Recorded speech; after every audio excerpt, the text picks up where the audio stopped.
So, President Trump has just announced a series of measures that are going to fundamentally change the international trading system. Now, in doing so, he has preserved a number of important elements of our relationship, the commercial relationship between Canada and the United States.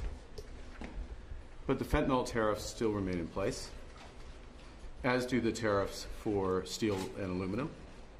As of this evening, the tariffs on automobiles will enter into force, and the U.S. has signaled that there will be additional tariffs in so-called strategic sectors, pharmaceuticals, lumber, and semiconductors. So we're in a situation where there is going to be an impact on the U.S. economy, which will build with time. In our judgment, it will be negative on the U.S. economy. That will have an impact on us. But the series of measures will directly affect millions of Canadians.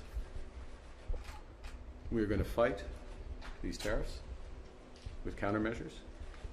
We are going to protect our workers, and we are going to build the strongest economy in the G7. In a crisis, it's important to come together, and it's essential to act with purpose and with force, and that's what we will do.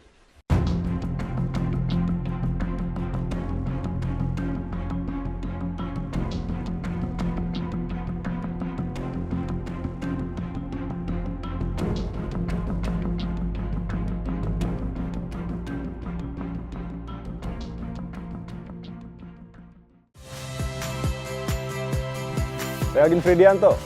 Saksikan terus program-program Kompas TV melalui siaran digital, pay TV, dan media streaming lain.